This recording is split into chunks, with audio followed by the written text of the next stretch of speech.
अपने हृदय में, अपनी चित्तवृत्ति में एक बात उतार कर रखें कि शिव को पाने के लिए कोई दिखावा, कोई आडंबर, शंकर को पाने के लिए कोई आडंबर या कोई दिखावे की जरूरत नहीं पड़ती।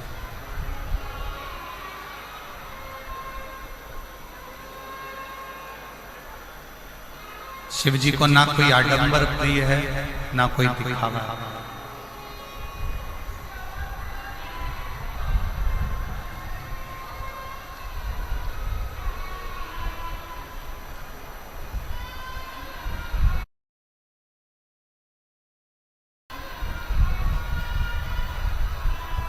किसी भी तरह का आडंबर और दिखावा शंकर जी को प्रिय नहीं, शिव जी की प्रियता में। शिव जी की प्रियता में केवल एक चीज है कि आपके हृदय का भाव।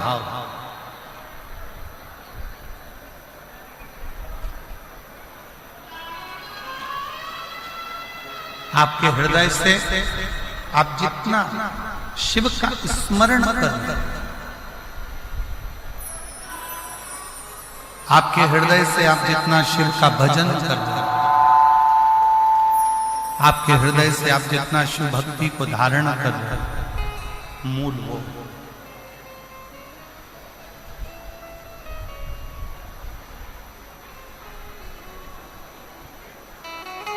शिव की प्राप्ति का केंद्र बिंदु है आपका भाव। भय से शिव तत्व प्राप्त नहीं होता।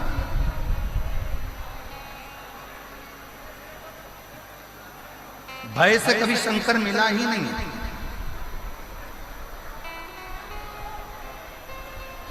जितनों ने भय दिखाया, शंकर भगवान को धतूरा मत चढ़ाना, शिव जी को बेलपत्र ऐसे मत चढ़ाना, शंकर जी को ऐसे मत करना, शिव जी के मंदिर में ऐसे मत जाना, शंकर भगवान की भक्ति ऐसे मत करना, शिव जी का गुणगान ऐसे मत करना, शिव का स्मरण ऐसे मत करना, शंकर की भक्ति ऐसे मत करना, शिव नाम ऐसे मत लेना, शंकर की स्मरण ऐसे मत करना।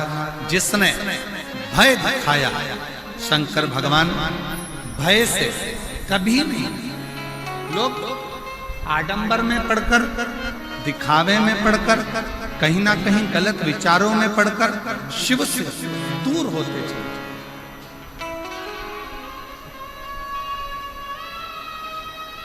शंकर भगवान से दूर होते चले जाए, शिव से बहुत दूरी बना।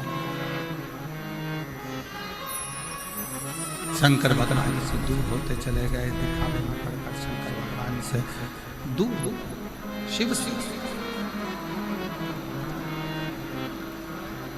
और जब भय समाप्त हुआ, जब भय मिटा,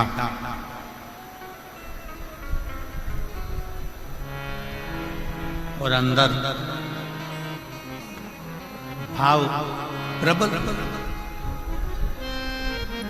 भय गया, भाव अंदर प्रकट हुआ, तब शिव मिलने में देरी नहीं हुई।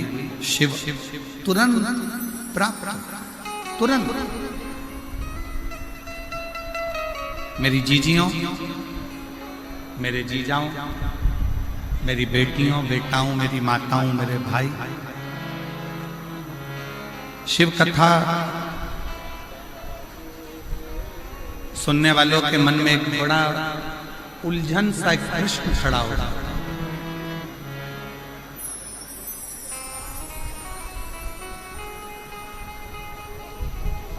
कई लोग एक प्रश्न खड़ा कर देते हैं, क्यों गुरुजी,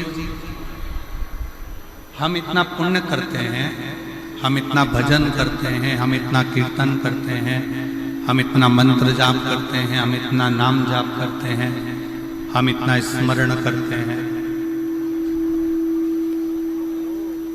हम इतना पुण्य करते हैं, हम भजन करते हैं, कीर्तन करते हैं, मंत्र जाप करते हैं, पुण्य करते हैं, और उसका फल भगवान बहुत लेट देता है, बहुत लेट।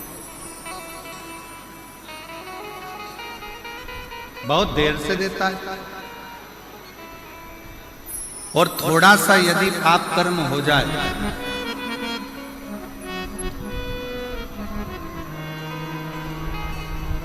यदि थोड़ा सा पाप कर्म हो जाए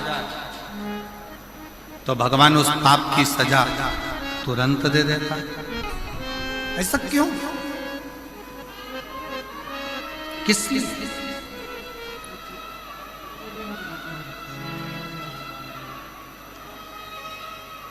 थोड़ा विचार करिएगा कि पुण्य करने पर उसका फल थोड़ा लेट मिलता है, पर पाप करने पर उसका फल, पाप कर्म का दंड तुरंत प्राप्त होता है। और ये केवल एक आपका या हमारा प्रश्न नहीं है, ये केवल आपका और हमारा प्रश्न नहीं है। एक बार माँ जगत जननी जगदम्बा माँ पार्वती जी भगवान देवाधिदेव महादेव के साथ में भ्रमण करने के लिए निकलती हैं और महाकाल वन उज्जैनी में पहुंचती हैं, अवंती का प्रदेश।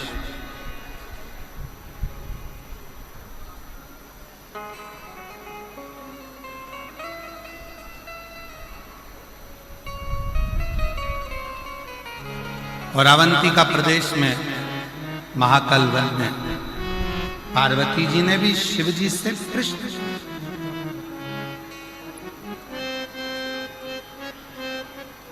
पार्वती जी ने भी भगवान शंकर से प्रश्न किया कि पुण्य का फल लेट मिलता है पर पाप का फल तुरंत प्राप्त होता है, तुरंत मिल जाता है।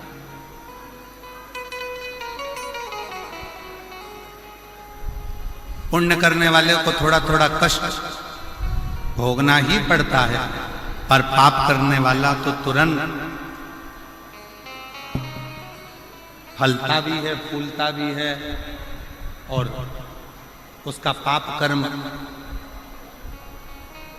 उसके सम्मुख में हो। माँ जगत जननी जगदम्बा माता पार्वती जी ने उसी पल, उसी घड़ी, उसी क्षण कहा तो शिव जी ने उत्तर दिया। भगवान देवाधिदेव महादेव, भगवान शंकर कृपा सागर, दया सागर, करुणा सागर, मेरे शिव, मेरे उगड़दानी, मेरे शंकर उत्तर देते हैं, पार्वती फसल बोने वाला किसान, ज्वार बोने वाला, मक्का बोने वाला, गेहूं बोने वाला, धान बोने वाला, सब्जी लगाने वाला एक किसान अपने खेत में हारमोनियम, अपने खेत में एक किसान जब अपने खेत में काम करता है, किसान जब अपने खेत में फसल लगा रहा होता है, आलू लगा रहा है, प्याज लगा रहा है, लहसुन लगा रहा है, मूंगफली लगा रहा है, सब्जी लगा रहा है, सोयाबीन लगा रहा है, धान बो रहा है, गेहूं बो रहा है, बाजरा बो रहा है, मक्का बो रहा है। किसान फसल लगाता है तो फसल आने में देरी लगती है, पर फसल लेट आती है।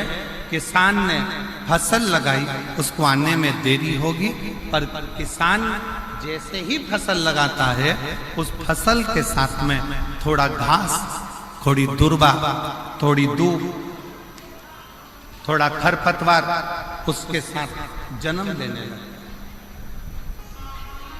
उसके साथ जन्म लेता है। अब जरा विचार करिएगा, किसान ने तो गेहूं लगाया, घास क्यों लगी?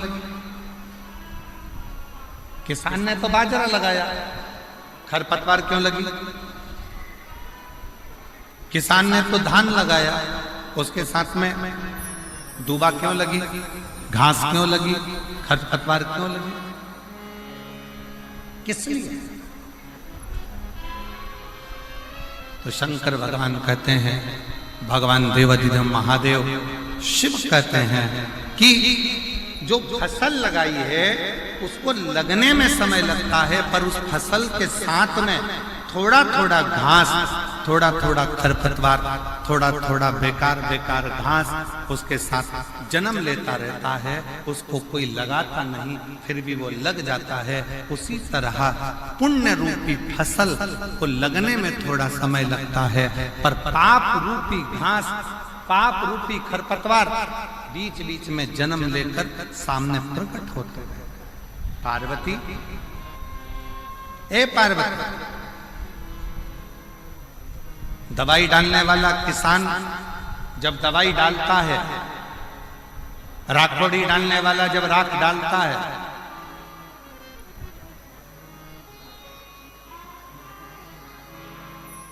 नीम का रस डालने वाला जब नीम का रस छिड़कता है, तो सुनो पार्वती, फसल उस नीम के रस से जलती नहीं, राखोड़ी डालने से वो फसल बेकार नहीं होती है।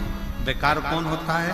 जो खरपतवार लगा है, जो घास लगी है, जो बेकार दुर्वा लगी है, वो जलने लगती है।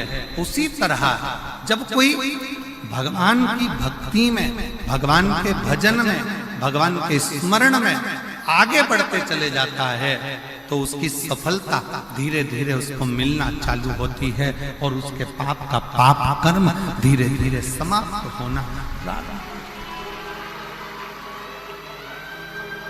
उसका पाप समाप्त होना प्रारंभ, पाप जलने लगता है, पाप समाप्त होता है। इसीलिए पूर्व में भी कहा, आज फिर कहता है कि मत बुरे कर्म कर वरना पछताएगा, भगवान की आंखों से तू बच नहीं पाएगा। दोनों नहीं चल रहा। मत करना अरे ओ अज्ञानी, मत करना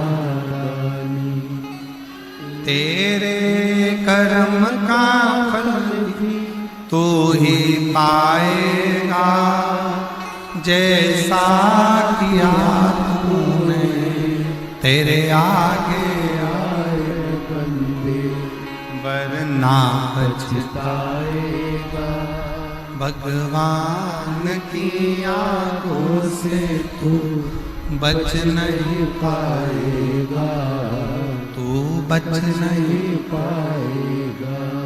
आप जब अपने पुण्य की प्रबलता करते हो, भजन की प्रबलता को बढ़ाते हो, सत्कर्म की प्रबलता को बढ़ाते हो, तो आपका पाप कर्म अपने आप जलता चले जाता है, भस्म होता चले जाता है। बस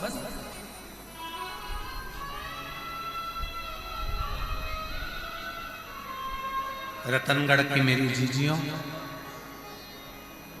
रतनगढ़ की मेरी माताओं, मेरे जीजाओं,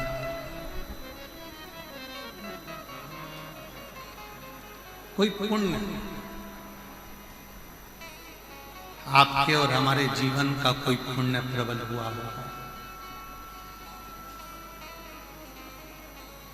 जो हनुमान जयंती के इस पवित्र अवसर पर भाई श्री हनुमान प्रसाद जी पोद्दार जी की भूमि पर शिव महापुराण की कथा श्रवण करने का सौभाग्य,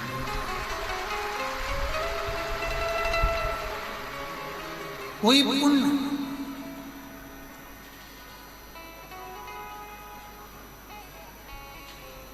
और वो पुण्य कोई साधारण नहीं,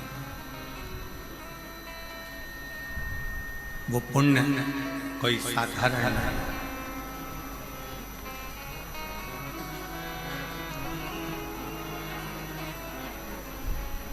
आपकी अविरल भक्ति का पुण्य है, भजन का पुण्य है, आपकी अविरल भक्ति का पुण्य है, जिस भक्ति के पुण्य पर शिव तत्व की ये पवित्र कथा आपको और हमको मिली।